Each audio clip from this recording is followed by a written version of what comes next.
Good morning, everyone. The Megillat Esther continuing. We started the first verse yesterday, and Megillat Esther is very interesting because the entire book does not mention God's name once. The word Hashem doesn't appear in Megillat Esther at all. That's an interesting note about this wonderful book. Secondly, we read it twice in one day. We read it in the evening, in the morning of Purim. But the story takes place over about 9 years, the entire story. So really, it's a much longer story than it appears to be. There's also information in the story.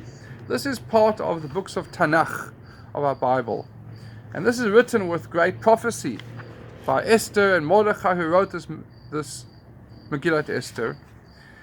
And they write certain things in here which seem to be a bit superfluous. They add things which we don't know why they add them.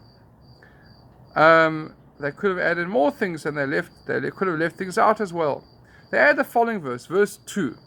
B'mimahem in those days, Kasheves Hamelech Achashverosh, when King Achashverosh was sitting, Al Kiseh Malchuso, on his royal throne, Asher, which happened to be Shushan Habirah, in Shushan, the capital. It happens to be in those days, King Achashverosh was sitting on his royal throne in Shushan, the capital. What is that verse teaching us?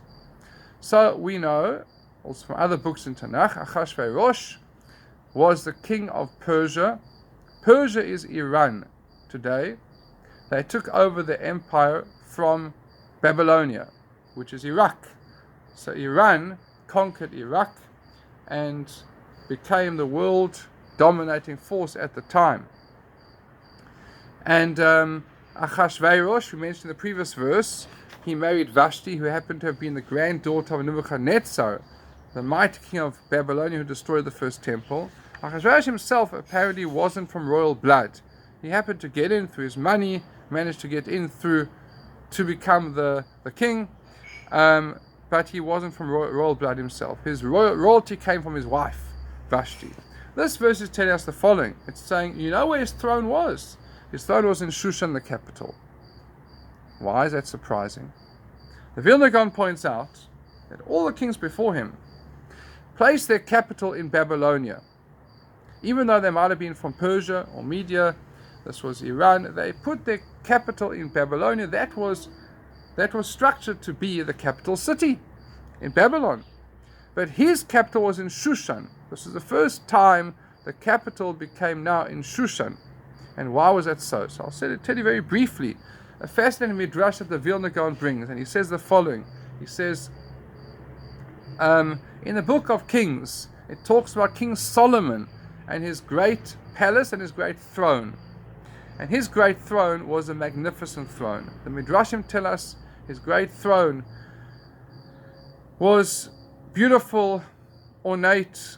It was also filled with types of gadgets which could do types of movements and that. You had to know how to ascend the steps to get to the throne. Apparently when he would interrogate witnesses, he would put all the gadgets working to frighten the witnesses. It was quite a remarkable throne. The other kings coveted such a throne. Solomon was the wisest of all men. He was able to construct such a thing. The other kings coveted such a throne.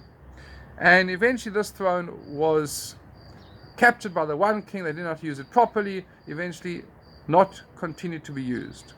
Achashverosh wanted a throne. He wanted a magnificent throne. He wanted a throne that rivaled King Solomon's throne.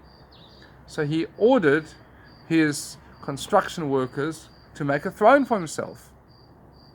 Now, to make such a throne, which was really a beautiful and magnificent throne with many steps and perhaps certain mechanical gadgets as well, he had to have a large area to make it. Only place they were able to make it was a place called Shushan, which wasn't previously the capital city. They started building the throne over there, and they completed it. It was so big that they couldn't transport it to the capital city in Babylonia. This reminds me of the first computer, the ENIAC. I wasn't there at the time, but I heard it was so big, it was only able to compute simple calculating tasks, which a small microchip is able to do today. Much more than that. Like Solomon's throne was perhaps more condensed and able to do much greater things. Achashverosh's throne was much bigger in order to be as great as he wanted to be. So what happened was, he moved his capital and built his palace around the throne, because he couldn't move the throne to his palace. So he moved his palace and his capital to Shushan to be by his throne. That's what the Midrash brings over here, and that's why it says, when he sat on his throne in Shushan, the capital. Why is that important for us to know? You know why? Because Mordechai was living in Shushan, and Hashem wanted the whole story to take place that Mordechai should be close to the palace. So instead of causing Mordechai to move to the palace, he caused world events to be changed to bring the palace close to Mordechai. And this is one of the hidden miracles in the story. The entire story is filled with hidden miracles of Hashem's hand throughout this entire wonderful book. The lesson to us is that we see political events, upheavals, and all types of things throughout the world. Who knows why God is doing it?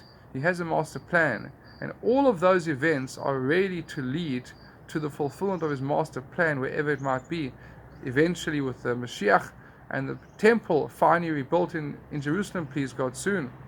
And all the events, upheaval is happening in order to lead to that.